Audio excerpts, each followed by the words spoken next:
Alright, so we're going to try and wind this ball. I'm going to try from the center. So here we go. This is just like the yarn label, so I know what the lot number is of the yarn. I didn't keep good track of where the center was though. My bad. Nope, we got it. Okay.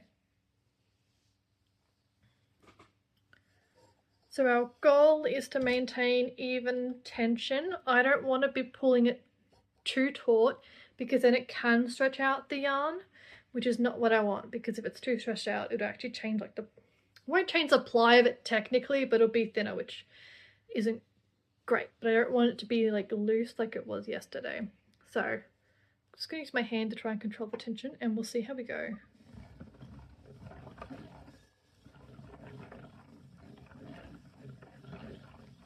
It is looking better on the yarn winder. Don't know if you can see how, like, I've probably chosen the wrong color, but you can probably see how even that looks.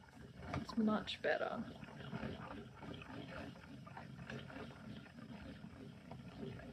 And I am trying not to pull it too tight. It is remaining like quite consistent in the tension, so hopefully this ball's going to come out a lot better than my other 3 attempts.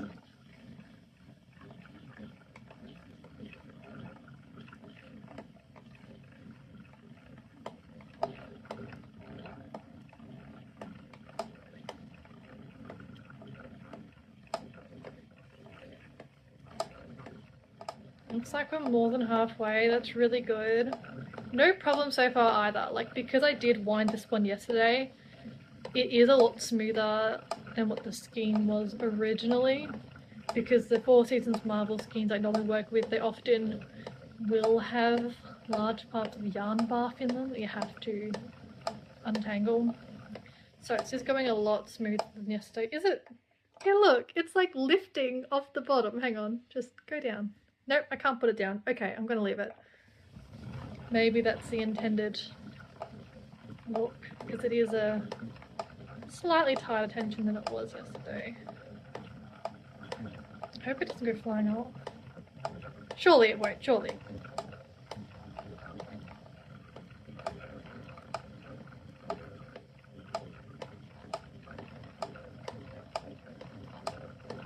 Almost there. Like, look, you can see how it's like hollow at the center.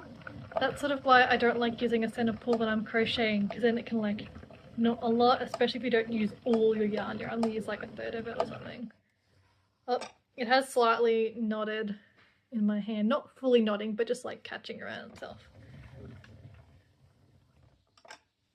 Okay, so if you saw one of my first videos when we were doing similar amount of yarn, it actually like fully reached this outer edge. This one hasn't. It's worth noting though that I have already used a bunch of yarn, but I'm now very curious if I were to rewind one of these, which are 50 grams each, if it's gonna be smaller, because ultimately, since I am also wanting this for storage, having a smaller ball is definitely gonna help.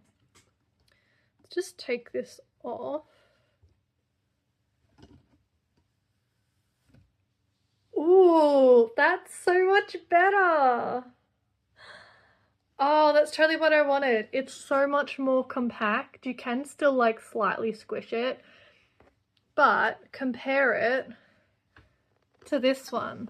It's smaller, and then if you look at the sides, it's much more defined on this one, and this one I can sort of pull it apart. This one I can't as much.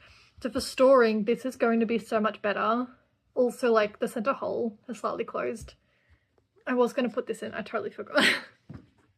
It's fine, I can like put it in after. It just might have been easier if I did it as soon as I took it off. That is so much better. Thank you to everyone who commented that I need to have better tension. This is so much nicer. And then if I stack them, oh, I'm so excited. I can't wait to do more of it. Alright, I am going to be rewinding these in another video, and then we can come back and see how they all look. Look at the bottom. It looks so nice. Oh, yes. Okay,